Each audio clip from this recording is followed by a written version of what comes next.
มึงสำเนียงฮอดอ้าวสวัสดีทุกคนครับไก่ของเรากลิ้งเชียเนี่ยจะป้านของเราต้องอลอนแกลออดมันเลยเชียมเลยพูนะแล้วต้อยกะตีฮานาเชียแต่กลิ้งเชียมันก็มีเชียดองวันเอากลิ้งเชียพูนะแซลมอนดองครับเนี่ยวันนี้ขอเป็นคนญี่ปุ่นวันหนึ่งนะครับมาครับมากินด้วยกันครับพี่ที่อยู่ใกล้ๆกับบ้านพี่สาวเขาทำแล้วเขาให้มานะครับอันเนี้ยกล่องใหญ่เลยนี่ก้อนเราแปลงเตาที่เบาในมารับหัวแม่เพื่อเดินเดี๋ยวนะอย่างที่ร้านนะอย่าแบกลามกล่องละ200เยอะมากแล้วก็น้ำจิ้มเขาแบบเข้มข้นมากเลยครับเนี่ยน้ำจิ้มซีฟู้ดเดี๋ยวนะกินแบบดองนี่ไม่เคยนะครับเคยกินแต่แบบทอดนะครับอันนี้ครั้งแรกครับมากินด้วยกันครับแล้วก็มีอันนี้ด้วยครับสาหร่ายครับนะสาหร่าย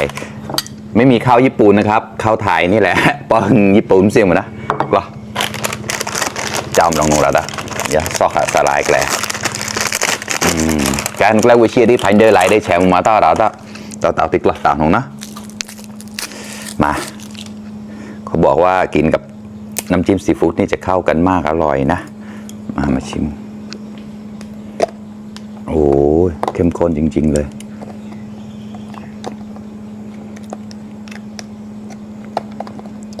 ชิมนี้ก่อนเผ็ดจัดจ้านมากดีมากเลยพี่น้ำจิ้มอ่ะเดี๋ยวขอชิมเปล่าๆก่อนนะกล้าได้กล้าเนี่ยเนื้อสด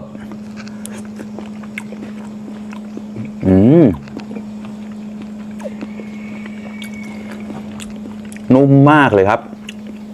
เหมือนละลายในปากเลยพอเม็ดได้แรงอะกับเราถ้ากุ๊กวยหายนะข้ออร่อยครั้งแรกครับมากินยังไงเดี๋ยวลองกินแบบนี้ดูใส่สาหร่ายแล้วก็ใส่นี่ไป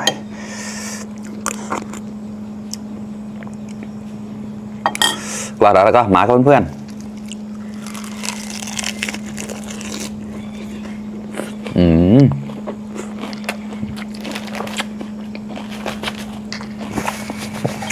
อร่อยมาก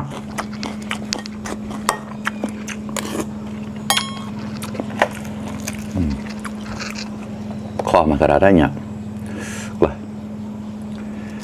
สดเนื้อเขาสดมากเลยครับเนี่ยเราเฉยๆอะไรยะจุดชิ้นระเบิดบนน้ำมาครับคำโต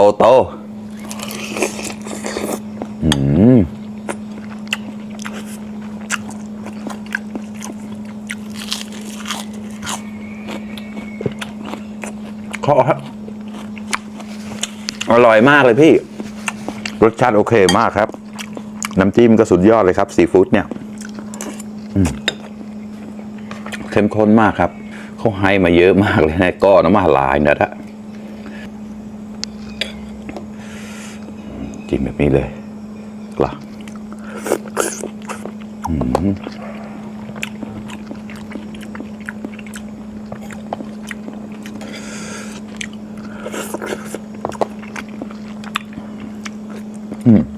อร่อย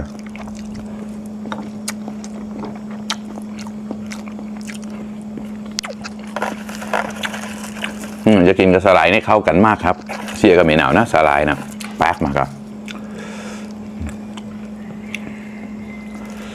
ชิ้นเดียวไม่พอต้อง2 ชิ้นเบิ้ลครับอย่างนี้แหละมาแล้วก็ราดเจ้าชิบะหนาแล้วก็คำโตๆมอกโตๆเราได้เยอะ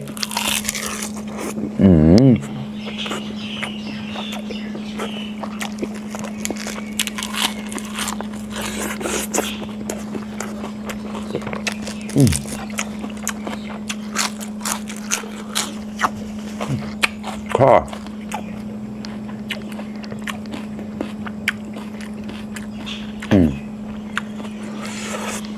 แซลมอนเนี่ยเยอะเปอร์เชียจินจุยนาทีประเมินไปเลยครับคุณพ่อได้เอาน่ะนะเยอะเชียจินจานเก่าได้เปิดขอนะเชียกหลานที่ไหนล้อมเลยอันนี้น่าจินจานดิ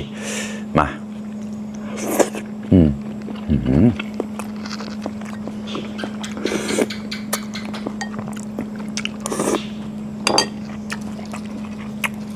อร่อยมาก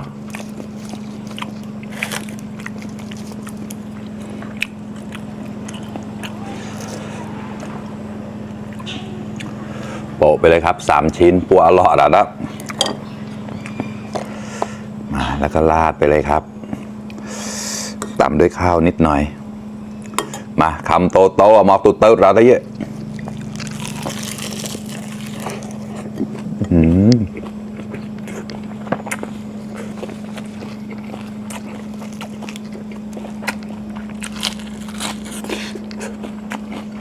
ก็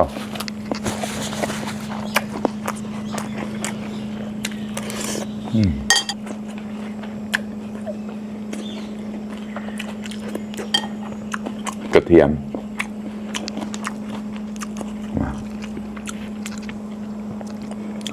อาหารน่ะเป็นญี่ปุ่นนะแต่หน้าไม่ให้ครับ อันไหนกันไหนชาวบ้านน่ะเบิกหมดกับชาวบ้านเสียงหมดแล้วถ้าเบิกหมดกับอะไร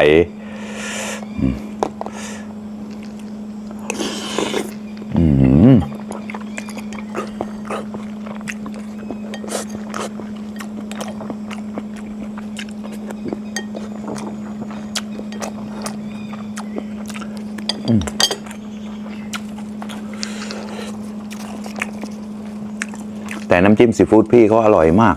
เข้มข้นมากครับเราครอบมากับระดับน้ำจิ้มเลยละ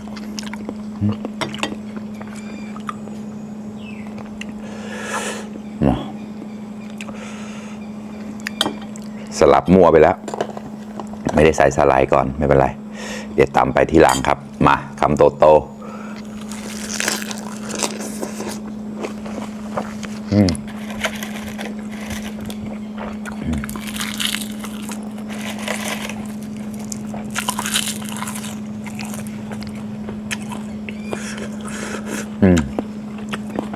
อันนี้กินไม่หมดแช่ตู้เย็นได้นะชิบอลจะจุดตู้เย็นก่อนแบบนั้นเยอะเลยพี่ตอนแรกคิดว่านิดเดียวอันนี้เยอะมากพี่ขอบคุณมากๆครับพี่มานี่เลย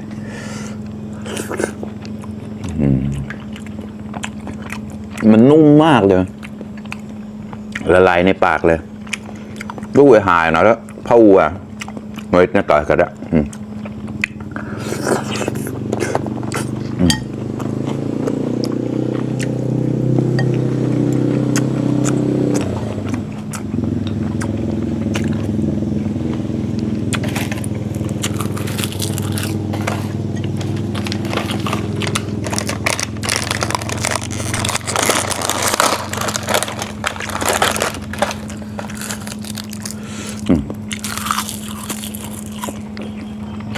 อันนี้เป็นสาหร่ายย่างนะครับได้ปลาเนื้อเราแต่ไม่หนานะย่าแน่หรือเสียมกู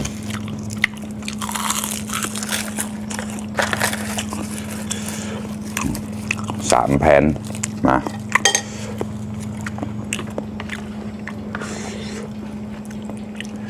หมดแน่เลยพี่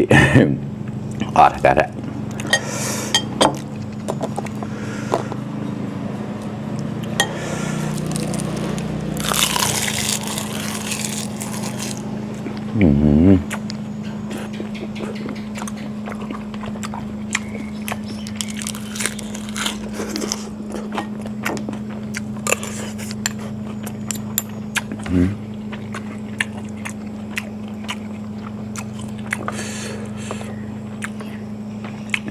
แม่này clone chứ đào to như kho quốc ngoại mình đâu như tao tao bằng xem như ngảo ná xem ý sản này bằng cả mua những clone này chịu kho châu ราดเลยครับมาเทลงไปคำโตโตหอมออกโตโตเราได้เยอะ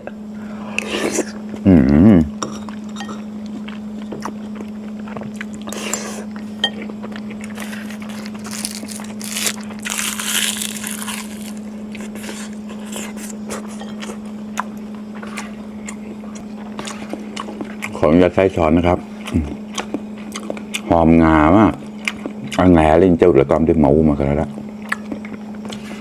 มีอีกไหมไม่มีละ